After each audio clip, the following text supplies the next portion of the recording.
What up, Dokkanners? We got big news for GDC 2026 Countdown Week. The upcoming EZA, the Super Saiyan Trio. This is the part 2, coincidentally, to the Android 21 Dokkan Festival, who just so happened to receive her EZA last celebration. So it kind of fits. This is not the norm, though, so don't take this as like precedent for future Dokkan Festival EZAs, their corresponding part 2 EZAs to happen afterwards. That's not normally a thing. This one is a pretty auspicious EZA just because it's like the countdown week. We're jumping into a major celebration. So having a big time character like this get an EZA would make sense. Retroactively, I'm sure once we jump into the celebration, we will know in hindsight like why this one specifically was chosen. But some of you did take exception to the fact that among the Radiant Dawn banners that we had, the Dokkan Festival and the Carnival ones, this dude right here was very noticeably present. Now, why would he have been there? 8th anniversary part 2, 8th anniversary part 2, recent Carnival character, but just out of the blue, randomly, the Carnival Super Saiyan Trio was there. Like, why? Unless there was an EZA coming up. So some of you guys called it. I don't know if too many people talked about it explicitly in my comments, but I know that there were a few that were talking about like in the Discord server and stuff like that. So GG's to y'all. This EZA, is it good or is it bad? I'll tell you, in terms of leader skill, I have very much wanted this character to be good because he leads a category that sorely needs like a straight up Super Saiyan's EZA. So I'm really hoping that this is going to be good. We also have a bunch of other big news for GDC, which we'll talk about in the next video, but let's start with this one. So in summation, just real quickly, this guy was kind of a combo unit with some damage reduction early. You would launch a bunch of attacks and then you would use the active skill to get like one big last hit. It was never really quite clear how you wanted to build the character. Like, it was dodge, there was some additional in there, critical was taken care of here. Did you want to maximize the damage? You didn't really have a fundamental identity for the character. And also, after 5 turns, the damage reduction is just gone. There's no dodge, there's nothing. You're just kind of, you know, you're in trouble. So hopefully they fix all that. Leader skill goes from key +3 to now key +4, 200% for Super Saiyans. For the super attack, it goes from, what was the original one? Greatly raised attack for 3 turns causes colossal. Okay, so now it becomes greatly raised attack and raises defense for 3 turns causes colossal damage. Raises allies attack and defense by 3% for 3 turns. What the hell? Raises allies attack and defense by 3% for 3 turns. Okay, so I'm assuming they have amped up considerably the combo power because this is small potatoes right here. So, but if you add this, you know, multiple times over 3 turns, that's probably going to add up. Okay, what's the 18 key super? So the original is greatly raised attack and defense for 3 turns, causes mega colossal. Now massively raises attack and greatly raises defense for 3 turns, causes mega colossal. Okay, so focuses more on the 100% attack boosting. All right, cool. Now to the passive itself.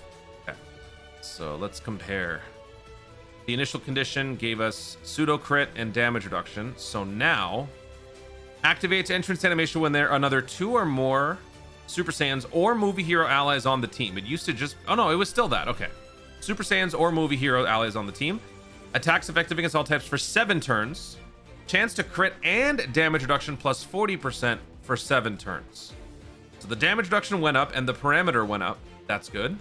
And then an additional thing, changes tech to int key spheres for 7 turns.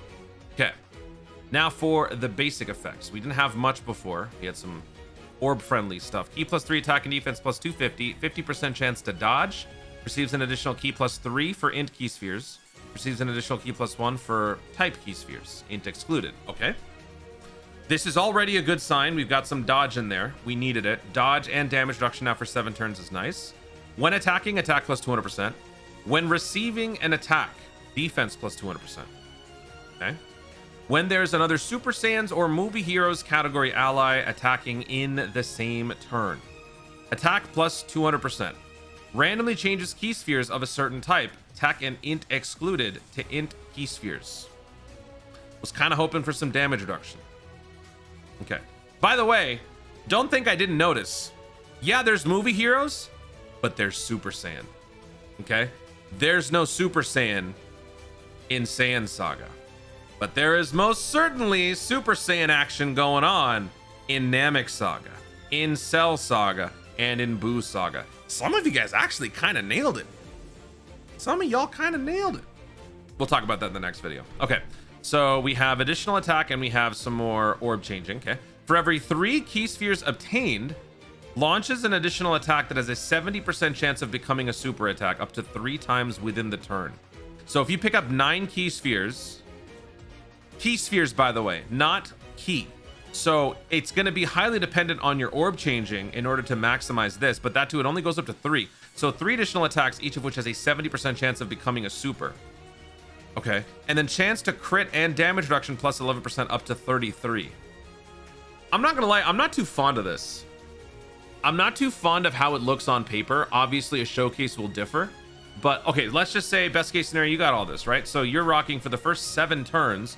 You've got over 70% crit, and you've got 70% damage reduction. That combined with 50% dodge, considering this is a combo character, not meant to be in a slot 1, you're looking pretty good. Because you're also going to be raising your attack and defense both multiplicatively.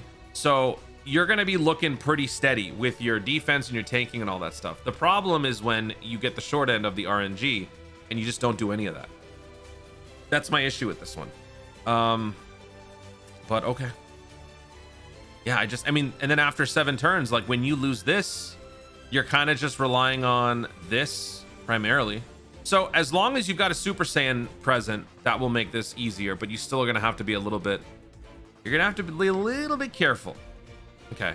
And then, by the way, the active, let's go ahead and read that. That doesn't change. Can be activated when there are 3 Super Saiyan category allies attacking in the same turn from the 3rd turn from the start of battle or straight up from turn 6. I forgot about that. Massively raises attack temporarily, causes ultimate damage to the enemy, and within the turn activated, all attacks become crits. So critical is definitely not needed anymore. Well, for the first 7 turns. I mean, the first 7 turns is a lot, right? So I wouldn't invest in crit at all. I think I would just keep it at full dodge. I think my unit is honestly already built full dodge. I think I'm going to keep it full dodge, and I'm going to put the rest into additional, because I think that's the best way to use this. Like, best case scenario, first couple of turns, you're massively raising your attack once each turn, and then you're just constantly launching those additionals and getting lucky with it. Meaning, like, you know, turn 3 or turn 5 or whatever, you'll launch that attack and you'll get a good chunk of damage for those first few turns before the Super Saiyans fall off. They have a hard expiration date of 7 turns. Which, I mean, it sucks, but 7 turns is a long time, and a lot of stuff can happen. And I think it needs to be mentioned, like, over the course of battle, over 7 turns, a lot will happen in your favor. And by that point, everybody else will have shown up. They'll have gotten stronger. They'll have done their stuff. So I don't see this as particularly a very bad thing, but it is annoying, right? It is kind of a annoying little nag that you have to keep in mind. But okay, so that is the Super Saiyans EZA. How does this correlate to the GDC? The only thing that we can say for right now is that it is a Super Saiyans character. It will link well with other Super Saiyan characters. If we want to see specifically who, let's actually take a look here. Who do we get in terms of links and synergy? So, I mean, yeah, it's a Super Saiyan. So everybody's in here. You got the 10th anniversary. You got the Worldwide 2024. You got the Spirit Bomb Z. You got Gohan from Worldwide 2024. Birdku, fantastic slot 1. That'll be a good slot 1, slot 2. Also, Hachiya Goku, good slot 1, slot 2 action here. Both of these can be in the slot 1 to assist with the slot 2. I had a crazy theory. What if they would just jump the gun and give... Well, no, this might not be the one. The STR... Yeah, this guy. What if they give him a Super EZA? That'd be kind of crazy. But there's so many other characters that can... Well, I don't want to say so many, but there's a good chunk that can handle the slot 1. Super Saiyan 3 Mini Daima. Yeah. So as far as running teams, I think we're going to be okay. In terms of 200% plus leads, we got all the good stuff. Beast Gohan. Actually, wait, you know what? Hold on a minute. Oh, dude, Trunks ruins it. Damn it, Trunks. Yeah, Trunks actually kind of ruins the 200% stuff. Because it's not just Super Saiyan Goku, it's Super Saiyan Goku and Super Saiyan Vegeta and Super Saiyan Trunks. So there's no pure Saiyans, there's no hybrid Saiyans. Damn it, Trunks. Useless. Yeah. Okay. Well, we'll make it work. That's what showcases are for, right, people? So let me know in the comments what you guys think about this character on paper. Does it look interesting to you? Does it look promising? Or does it look trash, as the Twitter heads would say? Is it Twitter or is it Reddit? Who's the one that like immediately just says that they suck? Let me know what you guys think, because I'm feeling pretty optimistic. Guys, thank you so much for watching. If you enjoyed the video, obviously like down below, load the comments. Does this EZA announcement give us a strong indication that GDC will debut with Super Saiyan Goku from Namek? That's your question of the day. Yes or no? Let me know in the comments down below. Also, be sure to subscribe for more Dokkan content in the future and click the notification bell so that you let YouTube know you're going to see more myself do it. Thank you so much for watching. Stay tuned and remember to Dokkan responsibly.